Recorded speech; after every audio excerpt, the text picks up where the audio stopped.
Very good morning, children. I hope you all are fine and safe. Welcome to the English class. Today we are going to see Unit 4 poem The Spider and the Fly. It was written by Mary Botham Howitt. So first we'll see the introduction about the author.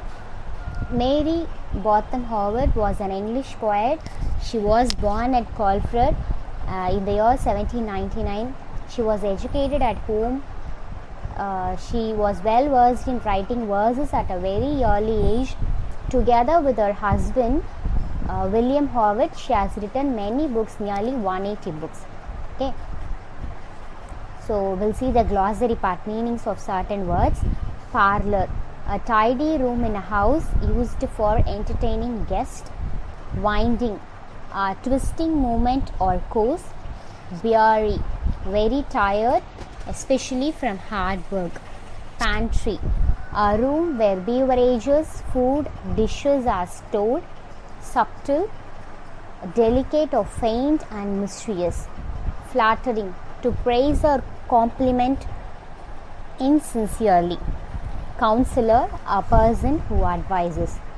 So we'll enter into the poem The Spider and the Fly.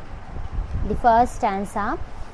Will you walk into my parlor? Said the spider to the fly. It is the prettiest little parlor that ever you did spy. The way into my parlor is up a winding stair, and I have many curious things to show when you are there. Oh, no, no, said the little fly. To ask me is in vain, for who goes up your winding stair can never come down again. So the poem opens with the dialogue between the spider and the fly. So in the very first stanza we observe the spider is calling the fly to his parlor, which means to his house, and it shows many pretty things that he has kept in the parlor. The spider portrays his home as a mysterious place, that is the prettiest little parlor, to trick the little fly into his web. But the fly understands that it is a trap and reject the invitation by saying that the fly already knew that whoever goes inside the parlor, inside the web of the spider, will never comes out. So this is the explanation for the first stanza. Now we'll go to the second stanza. I'm sure you must be weary, dear, with soaring up so high.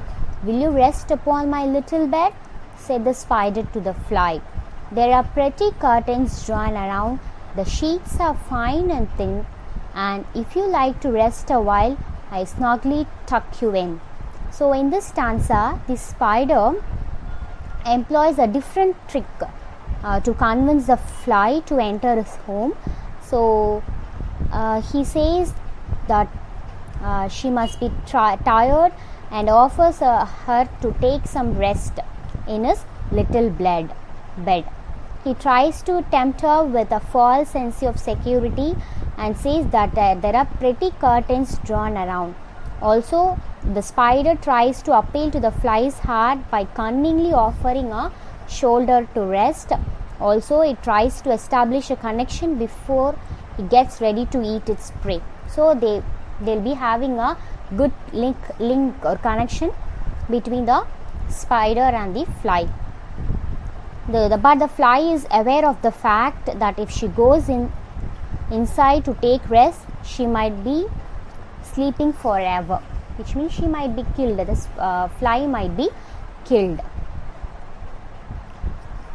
Oh no, said the little fly, for I have often heard it said, they never wake again who sleep upon your bed. So the fly refuses very surely that those whoever enter into the spider's web will never wake up. That means will never come again. We'll go to the third stanza. Said the cunning spider to the fly, little dear friend, what can I do to prove the warm affection I have always felt for you? I have within my pantry good store of all that's nice. I am sure You are very welcome. Will you please take a slice? So this time that spider tries to befriend the fly by calling her dear friend. So dear friend, it calls like that. The spider wants to have a bond of friendship and affection to call the fly into his home. Again he tries to fulfill the wish by offering her good food from his pantry. The spider is telling, I am having lot of good food in my pantry. So by offering this, it's calling the fly very cunningly. The fly is however very determined not to be tricked by the cunning spider.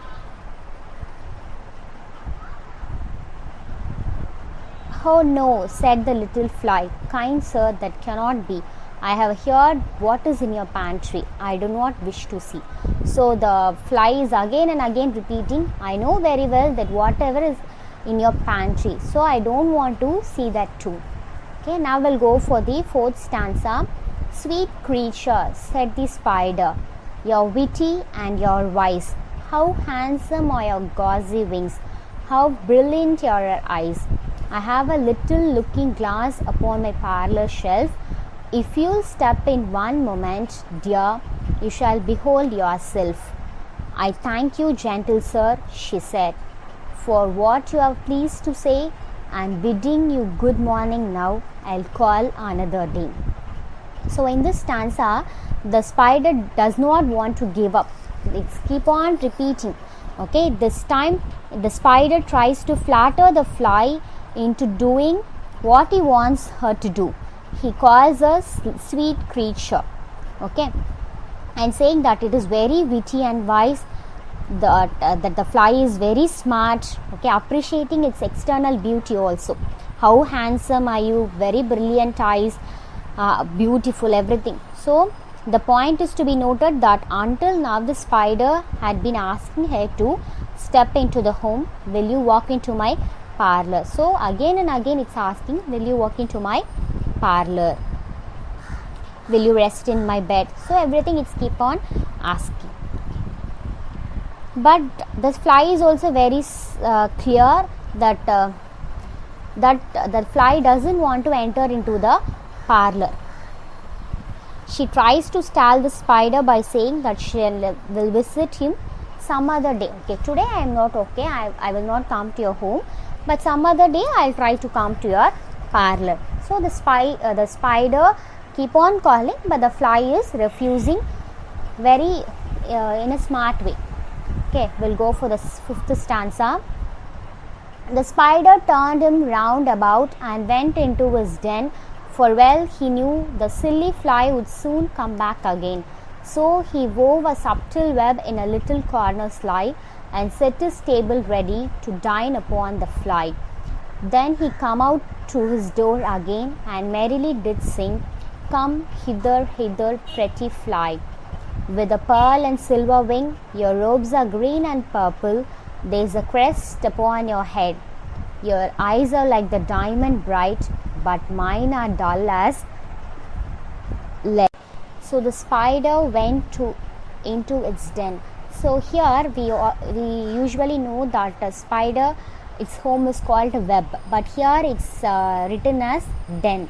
So it's a very cunning creature. That is why it's written as den, right? So now the spider is entering to its den, waiting for the fly. So the spider is very confident that the fly is flattened and will soon return to him. Okay. The spider eagerly goes to the door and calls out to the fly, Come with the pearl and silver ring. So it's keep on calling. So he goes on to flatter the fly by referring to her pearl and silver ring. Okay. He belittles its own looks to emphasize on the beauty of the fly, so that the flattery becomes very stronger. So he says, no, you have a very bright diamond eyes, but mine is so dull. So it refers that the spider is very humble before the fly. Now we'll go for the sixth stanza. Alas, alas, how very soon the silly little fly, hearing his wily flattering words, came slowly flitting by. With buzzing wings she hung aloft, then near and nearer drew, thinking only of her brilliant eyes and green and purple hue, thinking only of her crested hair, poor foolish thing. At last up jumped the cunning spider and fiercely held her fast.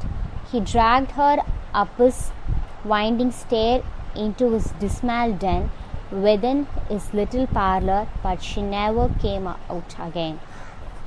So now the spider seems to be very confident that surely this fly would enter into its web. So the fly is engrossed in her own beauty and thinks only of her brilliant eyes and crested head. So the spider, it used to appreciate the fly's beauty, right? So now taking advantage of this moment, the spider pounds on her and fiercely catches the fly. The spider quickly drags up to her winding stair and then to his den and finally into its little parlour. Slowly it took inside. The fly words finally hold true for her own self, and finally the fly was deceived by the spider. Okay. The stanza said, but she never came out again, which means the fly was cheated by the spider. And the final stanza says, and now, dear little children, who may this story read, to idle, silly, flattering words I pray you never heed. Unto an evil counselor close heart and ear and eye, and take a lesson from this tale of the spider and the fly. So here this poet is warning us, carefully telling us that the story is a message to the children, whoever reads the poem. So the poet advises and warns the children not to pay attention for the idle, silly and flattering words. So the poet is asking everyone to take a lesson from the story of the spider and fly, and ask us not to commit the same mistake as the fly committed. Initially the fly was very smart. It doesn't hear and listen any of the words of the spider. But later what happened, when it started to flatter the beauty of the fly, slowly it entered into the parlour and finally it was deceived. It lost its life, right? So it reveals the story of a cunning spider with the devious words and finally makes fall into the trap, right? Initially the spider was calling many times, right? Till the end the spider was calling many times, but this fly from the beginning it was denying, it was refusing to enter, but finally she was cheated, the fly was cheated, right? So we as a children, we must be very careful when we hear some evil advices, okay? So this is what the poet wants all the children to be very careful in our life, okay? So the poem ends with a small message to all the children that the children must be very careful against the flattery by evil counselors. Okay, I hope you would have understand this poem, children. Thank you.